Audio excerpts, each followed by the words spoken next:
दोस्तों नमस्कार। यह पहली बार है कि प्रधानमंत्री नरेंद्र मोदी की रैली रद्द करनी पड़ी।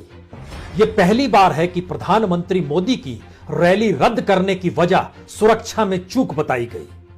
यह पहली बार है कि गृह मंत्रालय ने तुरंत एक बयान जारी कर राज्य सरकार से पूछा जिम्मेदारी किसकी है, उसे दंड दिया जाए। यह पहली बार है जैसे ही चुनावी रैली रद्द हुई वैसे ही बीजेपी के अध्यक्ष ने ट्वीट करके कहा कि मुख्यमंत्री तो फोन तक नहीं उठा रहे थे, तो क्या यह किसी साजिश का हिस्सा तो नहीं। और यह पहली बार है कि पंजाब में 3 कानून वापस लेने के बाद प्रधानमंत्री मोदी ने चुनावी रैली करने का न सिर्फ मन बनाया था बल्कि तय करके निकले थे कि अब वो पंजाब के किसानों से सीधा संवाद करेंगे। यह रैली फिरोजपुर की थी। उसके लिए हवाई जहाज से प्रधानमंत्री दिल्ली से निकले, लेकिन हवाई जहाज भटिंडा तक ही जाता है तो वहां पर वो जहाज से उतरे। उसके बाद तय किया गया था कि भटिंडा से फिरोजपुर तक वह हेलीकॉप्टर से जाएंगे, लेकिन मौसम बिगड़ा हुआ था। रैली में लोग इंतजार कर रहे थे या लोग पहुंच नहीं पा रहे थे, या रैली में पहुंचने के लिए भी लोगों को आने से रोका जा रहा था। कई तस्वीर एक साथ चल रही थी। भटिंडा में खड़ा हुआ प्रधानमंत्री का जहाज, वो हेलीकॉप्टर जिसे जाना था वो नहीं जा पाया। उसके बाद गाड़ियों का रेला जो चल पड़ा भटिंडा से फिरोजपुर की तरफ। उस रास्ते में क्या जानकारी राज्य सरकार को दी गई थी या यह अचानक तय किया गया, इसको लेकर भी विवाद है। राज्य अपने तौर पर कह रहा है हमें उस रूट की जानकारी नहीं दी गई जिस रूट से प्रधानमंत्री को फिरोजपुर तक पहुंचना था। और फिरोजपुर के रास्ते में उन्होंने तय किया था कि रैली से पहले वह हुसैनी वाले सीमा बॉर्डर पर, जहां पर शहीदों का मेमोरियल है, वहां पर भगत सिंह, राजगुरु और सुखदेव को वह पुष्प अर्पित करेंगे, यानी शहीद स्मारक में वो पहले जाएंगे। उसी रास्ते भटिंडा से वह सड़क के रास्ते निकले थे, लेकिन तकरीबन 30 किलोमीटर पहले एक पुल पर जब पूरा का पूरा रेला पहुंचता है तो सामने गाड़ियां जमी हुई नजर आती है। जानकारी दी गई कि यह प्रदर्शनकारियों की गाड़ी है, लेकिन प्रोटोकॉल कहता है जिस रूट को लगा दिया जाता है उस रूट पर फिर लगभग आधे घंटे पहले तक गाड़ियों की आवाजाही या तो पुलिस की निगरानी में होती है और 10 मिनट पहले तक सारी गाड़ियों को उस रूट में बंद कर दिया जाता है। लेकिन उसके बावजूद भी जो उस पुल के दृश्य आए वो दृश्य खुले तौर पर बता रहे हैं कि सामने गाड़ियां खड़ी हुई हैं, यानी प्रधानमंत्री की गाड़ियों का रेला आगे नहीं जा सकता है। और यही वो फ्लाईओवर है जहां पर प्रधानमंत्री के काफिले पर ब्रेक लग गई। वहां पर पुलिस की मौजूदगी थी, लेकिन सामने कुछ गाड़ियां भी खड़ी थी। एक बस थी, एक ट्रक था, कई ट्रैक्टर थे। सवाल यह था कि सब कुछ अचानक वहां पर कैसे आ गया और पुलिस की मौजूदगी होने के बावजूद भी प्रधानमंत्री के काफिले को वहां क्यों रुकना पड़ा। दरअसल यह फ्लाईओवर 30 किलोमीटर की दूरी पर है हुसैनी वाला सीमा बॉर्डर से, और प्रधानमंत्री जब निकले थे तो जानते थे 2 घंटे का वक्त लगेगा। लेकिन जो हालात थे उसके बाद यू टर्न लेना पड़ा और गाड़ी दोबारा भटिंडा की दिशा में लौट पड़ी। काफिला लौटा और उसके बाद हंगामा शुरू हो गया। यह हंगामा इस बात को लेकर कहीं ज्यादा था कि रूट पहले से पता था या नहीं था, लेकिन उससे भी आगे की बात यह है कि जब प्रधानमंत्री वहां से यू टर्न लेकर वापस भटिंडा पहुंचे और भटिंडा के एयरपोर्ट पे जब उन्होंने इस बात का जिक्र किया कि अपने मुख्यमंत्री को धन्यवाद देना कि मैं जिंदा वापस लौटे आया, तब सबसे बड़ा सवाल यही है, क्या वाकई ऐसी परिस्थितियां उस दौर में और उस वक्त रही थी जहां पर प्रधानमंत्री की जान को खतरा था क्या? यह सवाल इसलिए महत्वपूर्ण है क्योंकि पूरे रास्ते और जहां तक फ्लाईओवर तक प्रधानमंत्री की गाड़ियों के रेले के पहुंचने तक का जिक्र है, उस बीच में ऐसी किसी घटना का जिक्र किसी ने क्यों नहीं किया। और जो तकरीबन जानकारी दी गई कि बड़ी तादाद में वहां पर पुलिसकर्मियों की मौजूदगी की गई है, उनकी संख्या अपने तौर पर बताई गई कि 10,000 से ज्यादा पुलिसकर्मियों की तैनाती उस पूरे इलाके में कर दी गई है। जगह जगह पर ड्रोन से निगरानी की जा रही है, जगह जगह पर सीसीटीवी कैमरा काम कर रहा है। 10,000 सुरक्षा कर्मी उस पूरे इलाके में तैनात हैं जहां से भटिंडा से लेकर फिरोजपुर तक प्रधानमंत्री की जो रैली का जो पूरा रूट है उसको लेकर।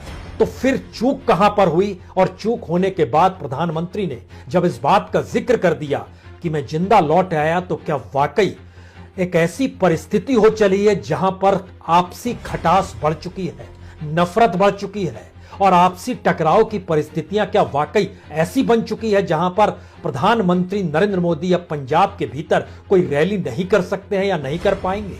ये सारे सवाल इसलिए बड़े महत्वपूर्ण हैं क्योंकि प्रधानमंत्री की रैली कोई आज तय नहीं हुई थी, ये रैली पहले से तय थी। इसकी जानकारी राज्य सरकार को भी दी गई थी। ये अलग बात है कि वह हेलीकॉप्टर से जाने वाले थे, वह सड़क के रास्ते गए, लेकिन इस पूरे रास्ते में देखें तो पिछले 2 दिनों से लगातार रुकावटें भी चल रही थी। जो फजिल्का फिरोजपुर रोड है, जो तरन तारण फिरोजपुर रूट है, जो जीरा से फिरोजपुर रोड जाता है, इन तीनों रास्तों को किसान मजदूर संघर्ष कमेटी ने अपने तौर पर बंद किया हुआ था।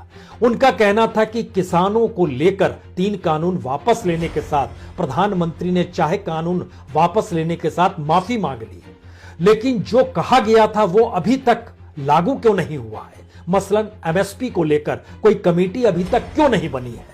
इसको लेकर किसान मजदूर संघर्ष कमेटी का विरोध इन तमाम जगहों पर हो रहा था। उनका कहना है एमएसपी को लेकर कमेटी नहीं बनी। उनका कहना है जो पुलिस केस अलग अलग राज्यों में चल रहे हैं वह अभी तक विड्रॉ नहीं किए गए हैं, जबकि उसमें कहा गया था विड्रॉ कर लेंगे। और जो लखीमपुर में जो कुछ भी हुआ उसमें मंत्री का इस्तीफा अभी तक क्यों नहीं हुआ है। और चौथी मांग उनकी अभी भी है कि जो पराली जगाने के बाद जो क्लॉजेज लगाए गए हैं 14 और 15, उसको अभी तक हटाया क्यों नहीं गया है। तो पंजाब के भीतर भी 3 माहौल है। एक माहौल वह है जो 3 कानून वापस लेने के बाद खुशी खुशी घर लौट आया है। दूसरा माहौल वो है जिसमें से 32 में से पंजाब के 32 संगठनों में से 22 संगठनों ने चुनाव लड़ने का मन बना लिया और किसान समाज संघर्ष समिति जो एक तौर पर उन्होंने अपनी पॉलिटिकल पार्टी बना ली। और तीसरी स्थिति यह है जहां पर बीकेयू उग्रण है और दूसरा किसान मजदूर संघर्ष कमेटी जो है वो आंदोलन कर रही है कि उनकी बातों को माना नहीं जा रहा है। सवाल है प्रधानमंत्री 2 बरस के बाद पंजाब जा रहे थे। 2 बरस से पहले का मतलब यह है कि इससे पहले वह 2020 के शुरू में गए थे।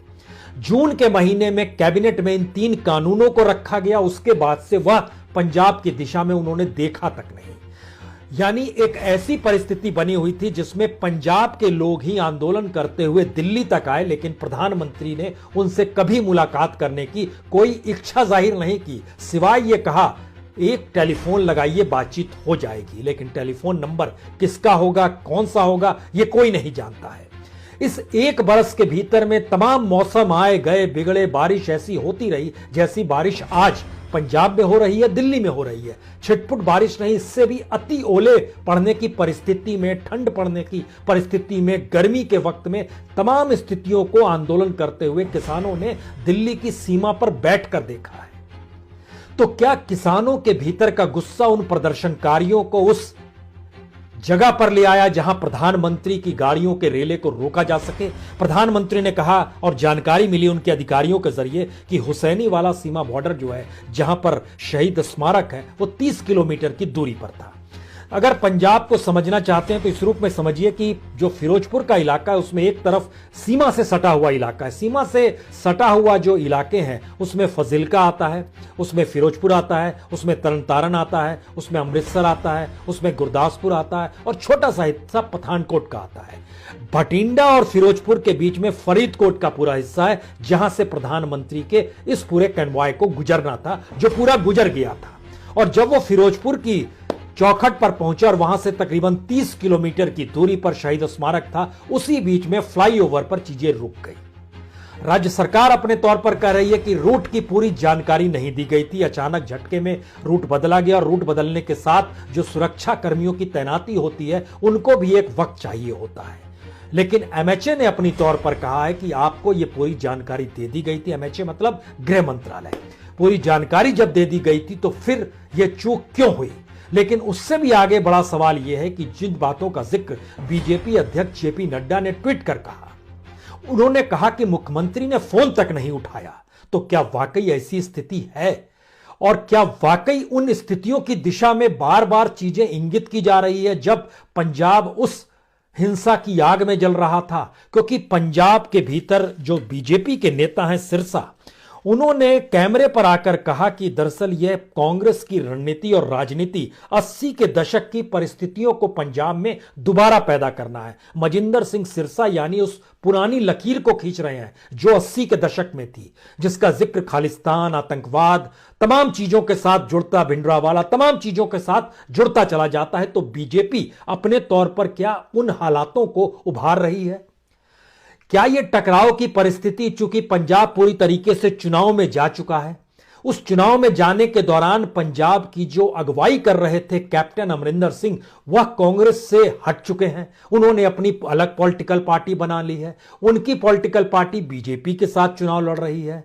यानी पंजाब के परिदृश्य को समझे तो अकाली जो बरसों बरस तक बीजेपी के साथ थे, वह पूरा बादल परिवार, वो आज बीजेपी के साथ नहीं है।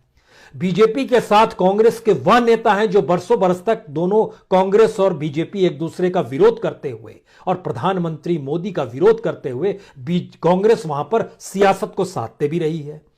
टकराव और समीकरण की नई परिस्थितियां पंजाब के भीतर है, लेकिन पंजाब में 2 बरस के बाद प्रधानमंत्री का जाना और उस पर भी रैली ना हो पाना, यह कई बातों को इंगित इसलिए कर रहा है। हालांकि प्रधानमंत्री अपने तौर पर तकरीबन 42,750 करोड़ के डेवलपमेंट प्रोजेक्ट को लेकर जा रहे थे कि वह उसका वहां पर फाउंडेशन स्टोन रखेंगे। उसमें दिल्ली, अमृतसर, कटरा का एक्सप्रेसवे भी था। उसमें पीजीआई सैटेलाइट सेंटर जो फिरोजपुर में बनना है 100 बेड वाला, उसका भी जिक्र होना था। 2 मेडिकल कॉलेज जो कपूरथला और होशियारपुर में बनने हैं, जिसमें तकरीबन 490 करोड़ रुपए खर्च होंगे, उसका भी जिक्र होना था। जो Mukerian Talwara new broad gauge railway line बिछनी है, उसका जिक्र भी होना था। सवाल है कि क्या इन बातों का जिक्र करने प्रधानमंत्री सिर्फ जा रहे थे या पंजाब के किसानों की नब्ज को पकड़ने जा रहे हैं?